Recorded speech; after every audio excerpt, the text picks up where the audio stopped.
चौपाल संस्था द्वारा एक भारत श्रेष्ठ भारत का ही आज प्रोग्राम किया जा रहा है। इसकी क्यों जरूरत पड़ी? भारत में अनेकता में एकता है। कितनी जातियाँ, कितने धर्म, कितनी संप्रदाय हैं, लेकिन फिर भी हम एक हैं। जब भी देश के ऊपर कुछ ऐसी मुश्किल की घड़ी आती है तो सारा देश एक लगता है कि हम अपने देश के साथ खड़े हैं। फिर भी इसकी ज़रूरत है। इस एकता को बनाए रखने के लिए ये समाज के अंदर प्यार, प्रेम, मोहब्बत बनता है। बहुत अच्छा सराहनीय कार्य किया जा रहा है। ऐसे प्रोग्रामों की अब ज़रूरत है। समाज को, देश को भी ज़रूरत है कि हम एकता के बारे में जानें। पहले तो हमें एकता का ज्ञान होना चाहिए। एक क्या है? भगवान एक है। हम उसको अनेक प्रकार के नाम से जानते हैं। कोई किसी तरह पुकारता है, अल्लाह काट वैगुरु इससे देहन सारे नाम, राम मोहम्मद नानक ईसा एक तो एक बद प्यारे नाम। जब हमें इस एक का पता चल जाएगा तभी हम एक हो पाएंगे।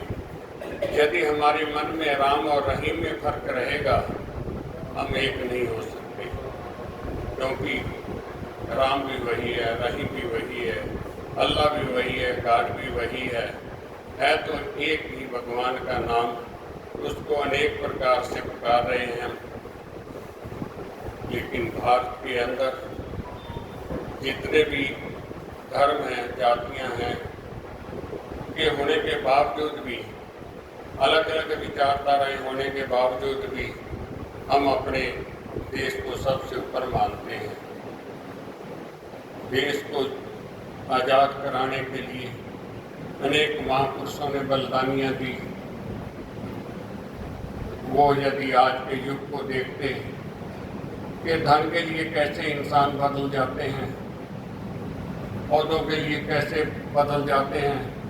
राजगुरु सुखदेव भगत जी ने, जिन्होंने देश को फंदे को चूमा, अपनी बलिदानी दी इस देश को आज़ाद कराने में, वो भी लालच में आ सकते थे, औरों के लालच में, वो भी धन के लालच में आ सकते थे, लेकिन उन्होंने अपने देश को ऊपर समझा और तभी हम आज आज़ाद हिंद में जीवन जी रहे हैं।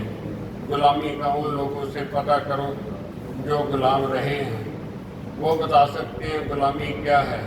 अपनी मर्जी से कपड़ा नहीं पहन सकते, अपनी मर्जी से पूजा नहीं कर सकते, अपनी मर्जी से खा पी नहीं सकते, अपनी मर्जी से ओहदे नहीं प्राप्त कर सकते। जब आज़ाद हो जाते हैं फिर पता इसका एहसास होता है।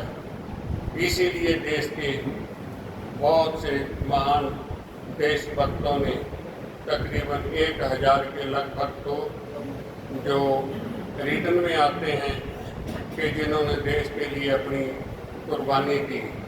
लेकिन लाखों लोगों ने, जिनका नाम अभी नहीं आता बीच में, लेकिन वो भी कुर्बानी में साथ दे रहे थे। महात्मा गांधी जी जब आंदोलन कर रहे थे तो लाखों देशभक्त उनके साथ हो गए और इस देश को आज़ाद कराया। अब हमारा कर्तव्य बनता है कि इस एकता को बनाए रखें। हमारा देश ही सबसे ऊपर है। देश है तो हम हैं, देश है तो हमारा जीवन है, देश है तो हमारी तरक्की है। देश का में एकता होगी तभी प्यार, मोहब्बत, प्रेम बढ़ेगा और हम एक श्रेष्ठ भारत के निर्माण में सहयोगी हो सकेंगे। और मिलकर ये संकल्प करें कि हमने सबसे पहले देश का सोचना है, फिर अपना सोचना है। इस संस्था को दास मुबारकबाद देता है कि आपने ये प्रयास किया जन जन तक आवाज़ पहुंचाने का। देश भारत श्रेष्ठ कैसे बढ़ेगा, इसकी एकता कैसे बनेगी। धन्यवाद।